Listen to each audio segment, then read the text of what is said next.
Today is proving to be a very fun day if you are a fan of Legends of Runeterra because we got more card reveals this time. It's from the Shadow Isles region, including the champion reveal for the upcoming set, as well as some patch notes. So I'm going to cover the patch notes in a different video that'll come out a little bit later today, but this video is all about Maokai and essentially cards that support him. Maokai here is a 4-cost 1/4 champion. Says the first time that you play another ally each round, you toss for 2 and summon a sapling. Now, you may be wondering exactly what that means. Well, toss is the new keyword that they're debuting with this reveal, and it essentially says that you obliterate, which I assume means remove from the game, so not going to your quote-unquote discard pile, but you obliterate X non-champion cards from the bottom of your deck. Now, the non-champion part is pretty key because Maokai's win condition kind of requires you to draw him, and decks that are built around Maokai and that want to support Maokai certainly don't want to obliterate him. So that non-champion part is really important. Now, real quickly, a sapling is a 1-cost 2/1 that's ephemeral and has Challenger. So that is what you are creating every time that you are activating Maokai, aka the first time you play another ally each round. Now, the reason I was talking about supporting Maokai is because this is a card that's going to be offering a new kind of win condition. Now, longtime card game players are going to refer to this as Mill. This is a reference to an old Magic the Gathering card called Millstone. But essentially, anytime that you have won a card game by removing all of the cards in their deck, that's what you're talking about. And that's what Maokai is trying to do. So we're going to look at level 2 for Maokai now. Maokai is a 2/5 at a 4-cost when he's level 2, but he picks up regeneration. And more specifically, when I level up, obliterate the enemy deck, leaving 4 non-champions. And then on round start, summon a sapling. So by the time he's leveled up, you no longer have to play allies to get the free saplings. He also gets that regeneration, so he helps you be protected, right? I love the flavor and the design of both Maokai and the toss keyword.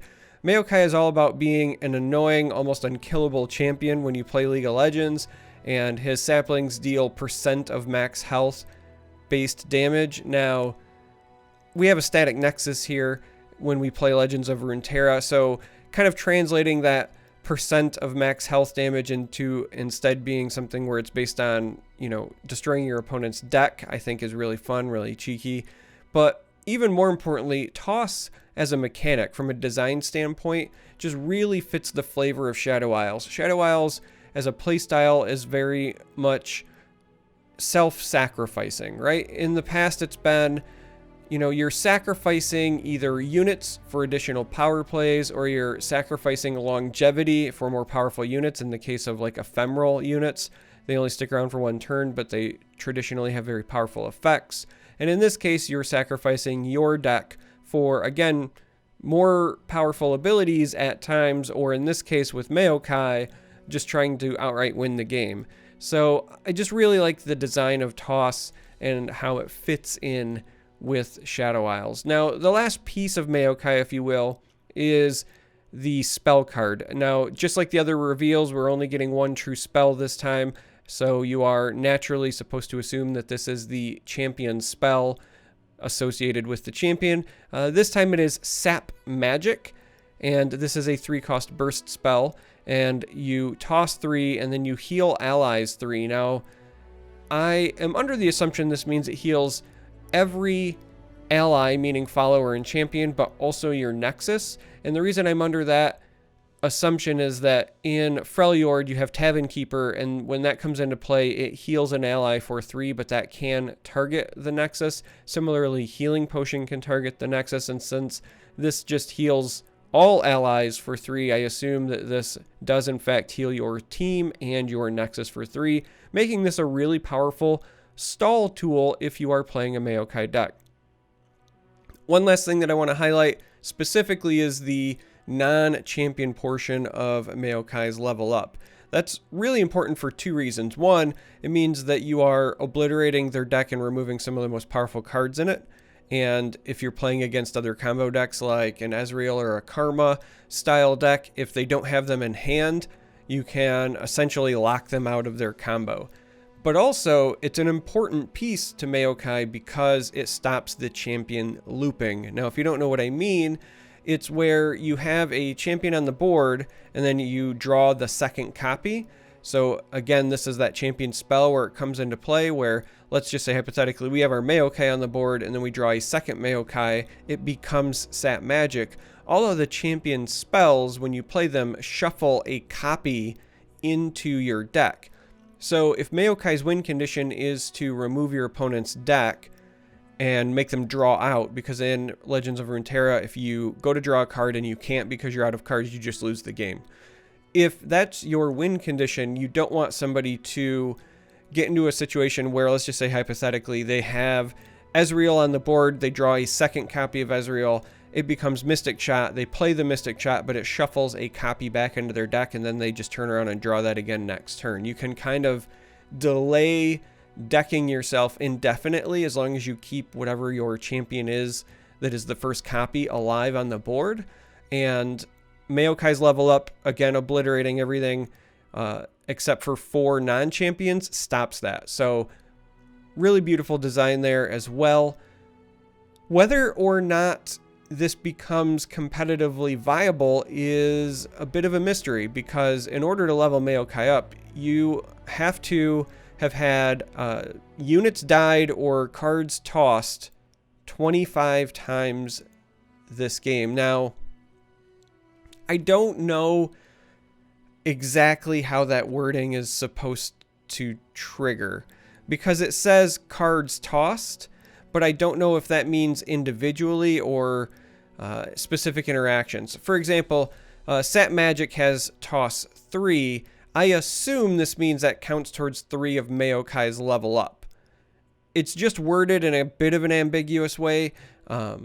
He would be a nightmare to level up, though, if that was not the case. So that is what I'm going to operate under the assumption of, is that, you know, Sap Magic with a toss of 3 will get you 3 closer to his 25 threshold. Now, the nice thing about Maokai here is that he's in Shadow Isles, and there are a number of cards that produce multiple units for Shadow Isles, so you can get a bit of a ramp in ratio. What I mean by that is that if it was a 1-to-1 for cards tossed and or units having died, to level up Maokai, you would have to go through 25 cards of your own deck in order to level him up. And that is a bit slow. That's a long time to survive in Legends of Runeterra. But if you can speed it up with, again, cards like Sap Magic, where you're playing 1 card but you get 3 closer to the threshold, or cards like Brood Awakening, where you're playing 1 card and you make 3 tokens. When those 3 tokens die, that's 3 units that have died. Similarly, things like Haunted Relic are important, because even though they're making ephemeral units, that's again 3 units that have died. And if you start combining it with other regions as well, you can get a number of ways to consistently and routinely increase the amount of, again, units dying or cards tossed to help level up Maokai. Now, this is not the only card revealed, obviously. They've been doing, you know, usually a champion and then 3 other cards. So we're going to look at the other 3 cards they revealed and kind of talk about how they help Maokai's gameplay. So first up, we have Thorny Toad. This is a 2-cost 1/4. It has a last breath of toss 2 and heal your Nexus 2. This is a great anti-aggro card. It's a fantastic stall card. The 1/4 stat line makes it very resilient. The fact that its trigger is on last breath means that you don't likely need that heal right away, but then later on when you need it, it will trigger, heal your Nexus a bit, again helping you stall. And the toss 2 means that this card is a 1/3. Again, assuming that, you know, toss is giving us the exact number towards the threshold. And again, I'm going to continue to operate under that assumption. So, you know, you get 3 triggers from this because it's tossing for 2 and it died itself. So this is a 1/3 to help you, again, level up Maokai. It's just a good, solid stall card. Now, depending on how the meta goes, if we see a lot of aggressive decks, kind of manifest themselves after this expansion comes out, for example, this could be a great card even in decks that are not Maokai. Because a 1/4 that heals your Nexus for 2, again, is just a great stall card in general. This very clearly advances the Maokai game plan, but this is the kind of card that I could actually see being played in non-Maokai decks if aggro decks are a bit of an issue. Now, that being said, right now, I don't think aggro is in a great place, and so they're going to need a lot of tools, I think, to become any sort of a problem when the new expansion comes out. I have seen some aggressive cards that I like, and I certainly like proactive decks. I'm going to play around with it, but right now I'm seeing more that helps, I think, mid-range more than anything as far as cards that have been revealed. So that's where I am on that.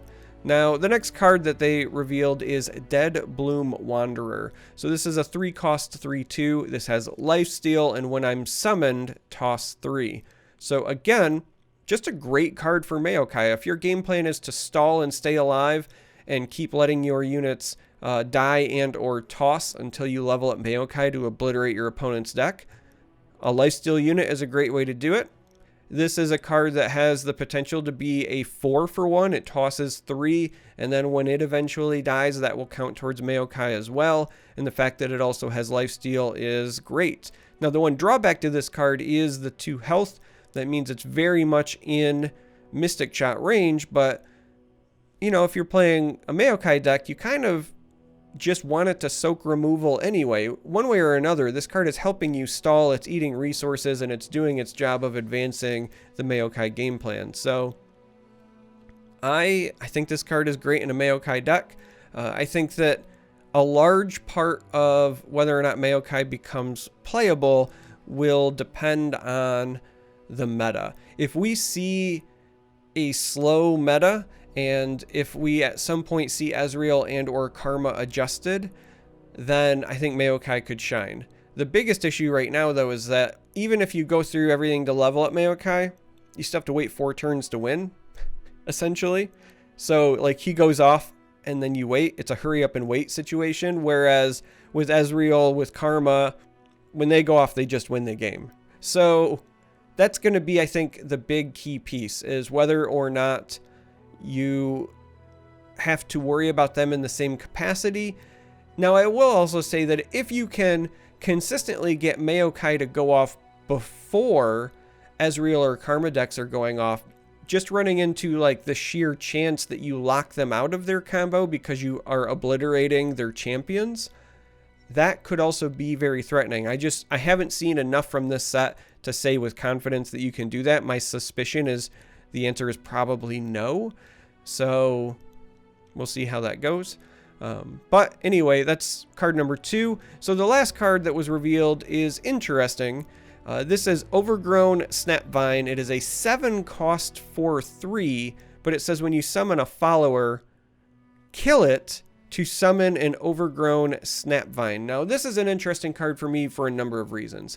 One, this means that you can take token strategies and kind of go nuts with them. If you have Overgrown Snapvine in play and you do something like play Haunted Relic, instead of making 3 1/1 ephemeral units, you make 3 4/3 units, and they don't have ephemeral because you kill the unit you would have created and then you make this.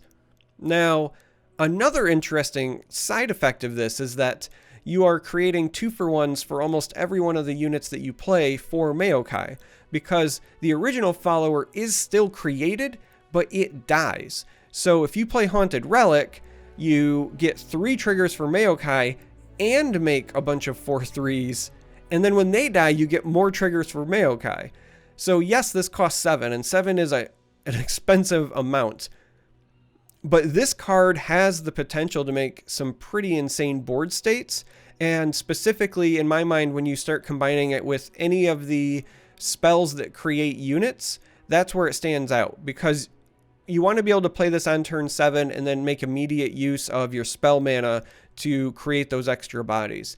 Now, another great thing, just for Shadow Isles in general, again, is that when you create a follower, it kills that follower and replaces it. So this also means any of your Shadow Isles cards, or in the case of Demacia, they've got, you know, Radiant and Redeemer as well. But any of those effects where it says, you know, if a follower died this turn, if an ally died this turn, do X, Y, or Z, well, this gets it done for you because you have had a unit die.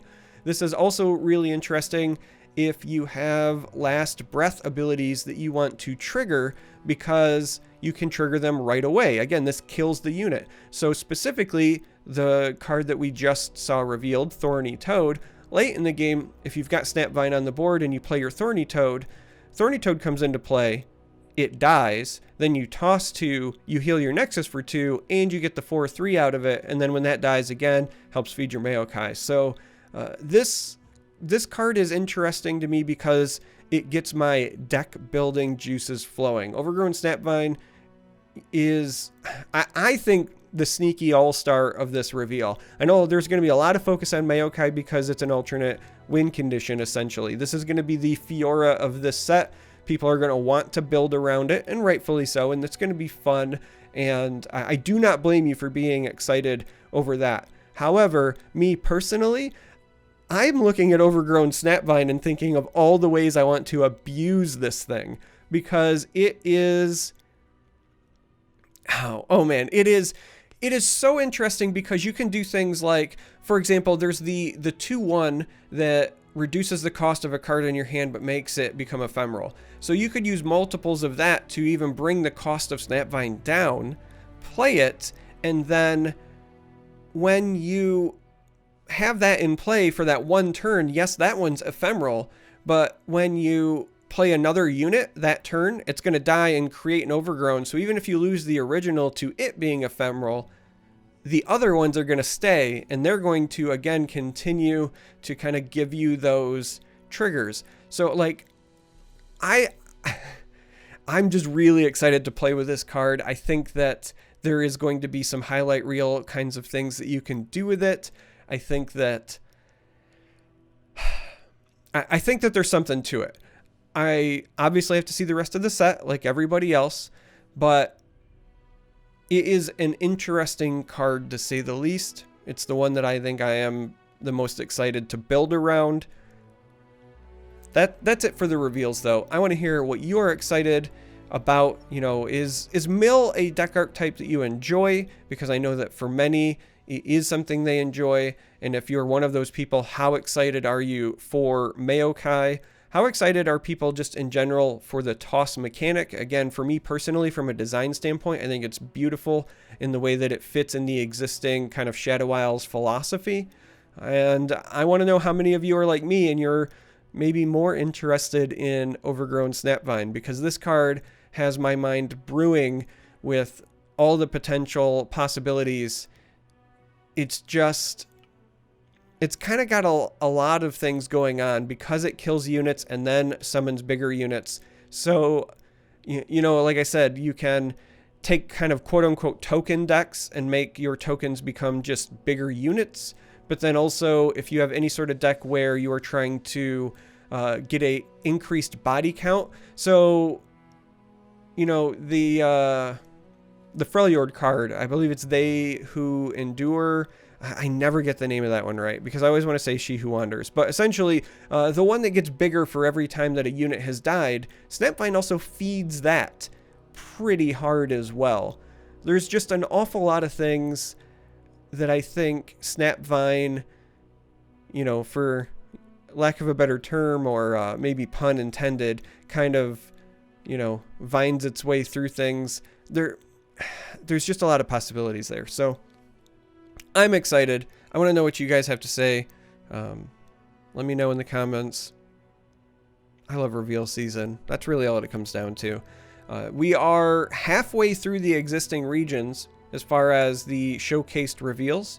So this is the third one. We'll have likely 3 more for the other existing regions, and then finally get the you know, final region, the big reveal about what's coming in this expansion as far as a new region.